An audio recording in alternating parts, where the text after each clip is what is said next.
Okay, on this video we're going to cover what happens if I can't spray my fruit trees because I'm organic.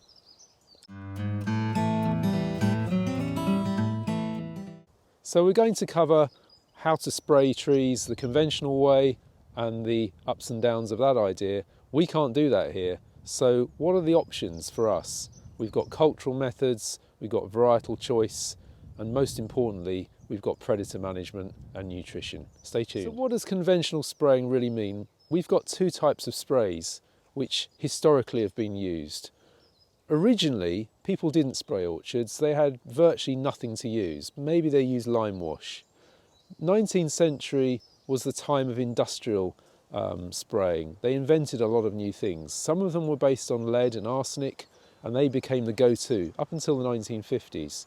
And a lot of the older trees really struggled with that system of spraying, and that's one of the reasons I think that some of them were abandoned, because they didn't like being sprayed with lead and arsenic. What that did was knock out a lot of the predators. So the early sprays were really very, very toxic. Then they discovered you could make sprays that were systemic. They would go round the trees. They would remain in the tree for a long period. The next idea was to use contact sprays. Things based on pyrethrum, the pyrethroid sprays, they are really a contact idea where you spray an aphid or you spray a caterpillar, has a rapid knockdown effect, but it's not so persistent. And they're still widely used in the industry. But again, we're organic, we don't use any of those. So what can you do if you're organic? So let's look at the ways that we work here. We've got the cultural methods of control, which involve pruning and using techniques that are very old-fashioned. We also have varietal control, where we've got varieties of tree which seem to be immune or very tough. And then we've also got the idea of biological control, which is particularly important. So let's talk about each of these in turn. So let's talk about cultural control first. When I planted this orchard, I thought very carefully about how it was going to be laid out. We've got a layout here which lends itself to pest control. You've got wide rows between the trees, 4-metre wide rows. We've got 2 metres within the row. We're going for a pruning system which is narrow canopy. An old system brought back on vigorous rootstocks. Very popular in the early Victorian orchards.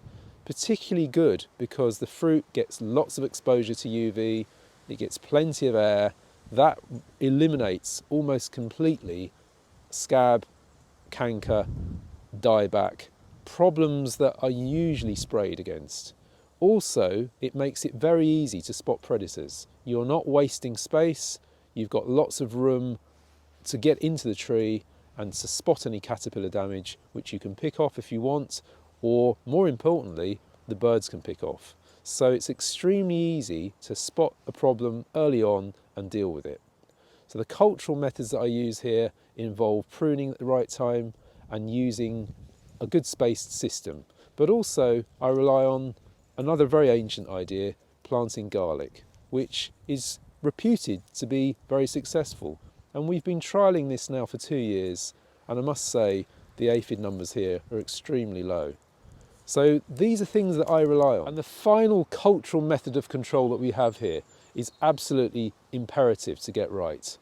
Because of the way we fertilise this soil, we take complete control really of the nitrogen budget. Normally, when you fertilise fruit trees, you apply what you think they need.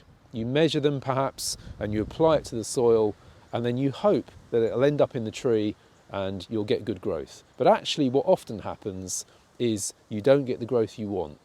So what you need to do is control those nitrates that I've mentioned before. We don't apply nitrates here, but as you can see, there's plenty of manure on the ground, and that will now be digested over the next few weeks by the bacteria in the soil and by the fungi, and the urea and the nitrates gradually will pass through the biology of the soil. You need a very aggressive biology in your soil to grow healthy crops. This is regenerative agriculture at its best, and that's the principle that we follow here. Once you get that biology in the soil, they will then feed through what the tree needs. The tree in turn will be sending out chemicals now at this time of year, sugars, amino acids, to tell the fungi what they'll be needing, and there's an exchange going on. If that doesn't happen, the trees are totally reliant on the feed that they pick up on their own. Much of it is wasted. If they take too much nitrate into themselves, they'll waste an awful lot of their stored sugar, converting that into protein. If they take it in as protein, the trees will be much healthier. They won't waste their energy, and more importantly, they won't generate a lot of internal water.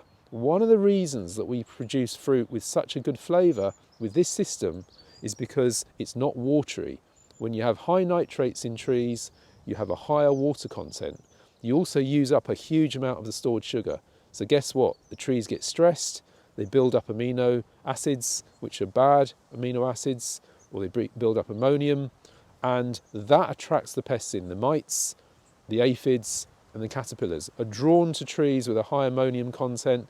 They actually radiate out a different frequency of infrared, which attracts the moths at night and during the day as well. So the whole way of growing here is based on a very aggressive biology, a very frugal use of nutrients, and that means a very low input cost. So let's talk about the biological control here.